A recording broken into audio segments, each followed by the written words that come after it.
Bagaimana malaikat maut mencabut nyawa manusia dalam satu waktu dan tempat yang berbeda? Pernah bertanya tentang hal ini? Mari kita bahas. Dalam buku At-Tazkirah, Keindahan Menghadapi Kematian karya Imam Al-Qurtubi, begitu panjang sekali dijelaskan. Kematian pada satu sisi disandarkan kepada malaikat maut, karena dialah yang mencabut nyawa manusia secara langsung. Namun, kadang juga disandarkan kepada malaikat lainnya yang membantu malaikat maut. Ia juga mempunyai kewenangan dalam hal tersebut. Pada sisi lain, kematian bisa juga disandarkan kepada Allah, karena pada hakikatnya Allah lah yang mewafatkan semua makhluk. Allah Ta'ala berfirman, Allah memegang nyawa seseorang pada saat kematiannya. Quran Surah Az-Zumar ayat 42. Dan dialah yang menghidupkan kamu, kemudian mematikan kamu. Quran Surah Al-Hajj ayat 66. Yang menciptakan mati dan hidup untuk menguji kamu. Quran Surah Al-Mulk ayat 2. Jadi, malaikat yang diperintahkan untuk melaksanakan suatu pekerjaan, hakikatnya dia hanya melaksanakan apa yang telah diperintahkan oleh Allah. Al-Qalabi berkata, setelah malaikat maut mencabut nyawa atau roh seseorang dari jasadnya, jika roh itu orang mukmin, maka diserahkannya kepada malaikat rahmat. Namun, jika roh orang kafir, maka diserahkannya kepada malaikat azab. Inilah makna yang tersurat pada hadis Al-Bara. Dalam sebuah riwayat diterangkan dari Nabi SAW, sesungguhnya malaikat maut memanggil arwah-arwah sebagaimana seseorang dari kalian memanggil anak kudanya atau anak sapihan kudanya. Hai kemarilah, hai kemarilah. Pada riwayat tersebut di atas, Nabi SAW menyatakan, malaikat maut memanggil roh orang-orang yang akan dimatikan dan dicabut oleh Allah Ta'ala sendiri. Dalam suatu kisah diceritakan bahwa pada malam pertengahan bulan Sya'ban atau nisfu Sya'ban, malaikat maut duduk dan di depannya terdapat sebuah buku. Pada malam itu, segala urusan besar dipisahkan, yaitu rizki dan ajal. Hal tersebut menurut pendapat sebagian ulama seperti Ikrimah dan yang lainnya. Ibnu Abbas berkata, pada malam pertengahan bulan Sya'ban Allah telah menetapkan suatu keputusan. Lalu pada malam Lailatul Qadar keputusan tersebut diserahkan kepada para malaikat yang akan mengurusnya. Ini merupakan penggabungan kedua pendapat tadi. Allahu a'lam. Jika ajal seseorang telah datang, maka akan jatuh dari Sidratul Muntaha sebuah daun yang bertuliskan nama orang tersebut. Hal itu sebuah tanda bahwa ajal dan rizki orang tersebut telah diputuskan. Ada juga sebuah riwayat yang menceritakan bahwa malaikat maut itu berada di bawah arash.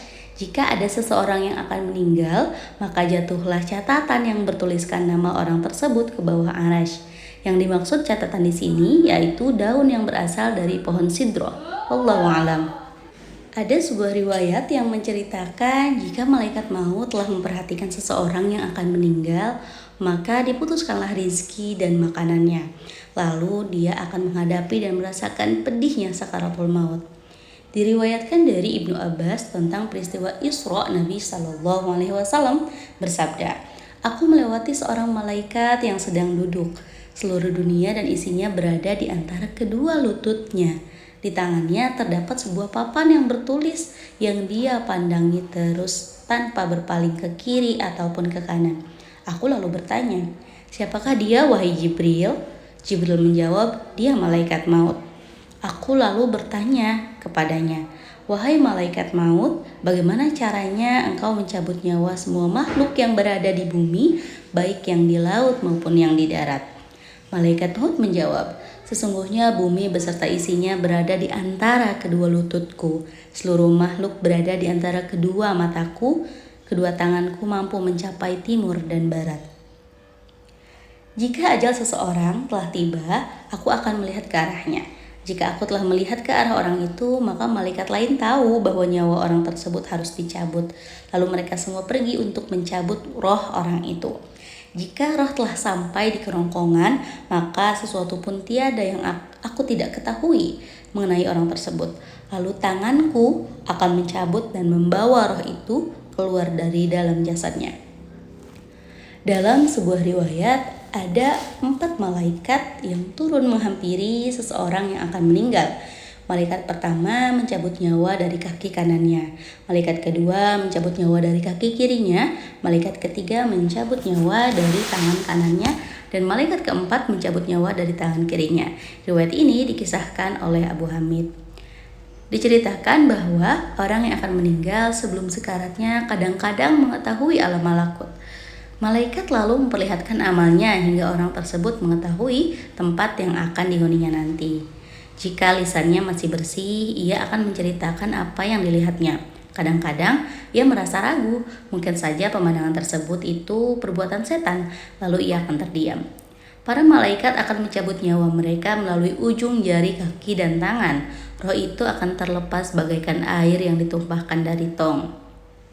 Adapun orang yang berdosa, ia akan dicabut nyawanya bagaikan sebatang besi yang sangat panas yang dihunuskan ke dalam gulungan wol yang basah.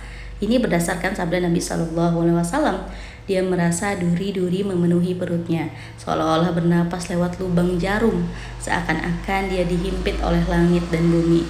Jika nyawanya telah sampai ke hati, lidahnya tidak bisa berbicara lagi, dan seorang pun tidak bisa berbicara kepadanya. Dalam keadaan seperti ini, yaitu nafas telah terhimpun di dalam dada, maka siapapun tidak akan dapat berbicara lagi kepadanya. Hal tersebut karena adanya dua rahasia. Pertama, ini merupakan peristiwa yang sangat dahsyat terjadi pada dirinya. Dadanya menyempit karena jiwanya berkumpul di sana.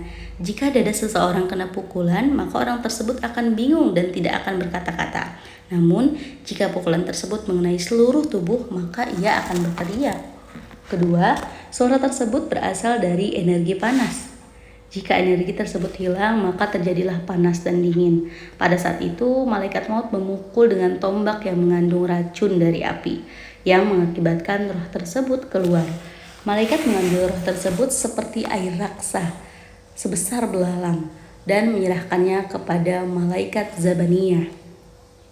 Ada juga yang meninggal dengan dicabut rohnya secara berangsur, hingga roh tersebut berkumpul di kerongkongan sedikit yang berhubungan dengan dadanya. Saat itu malaikat maut memukulnya dengan tombak beracun tadi. Syekh Al-Qurtubi berkata, riwayat tersebut dari Abu Nuaim Al-Hafiz. Diriwayatkan dari Ahmad bin Abdullah, dari Mahmud, dari Muhammad bin Ahmad bin Yahya, dari Salamah bin Syabib. Dan berikutnya, panjangnya mencapai jarak antara timur dan barat. Tombak malaikat maut tersebut.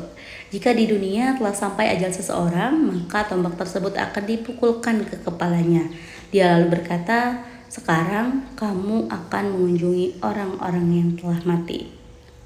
Sulaiman bin Muhair Al-Kilabi berkata, aku menemui Malik bin Anas dan datang juga kepadanya seorang laki-laki yang bertanya, hai Abdullah, hai Abu Abdullah, apakah malaikat maut juga mencabut nyawa kutu-kutu?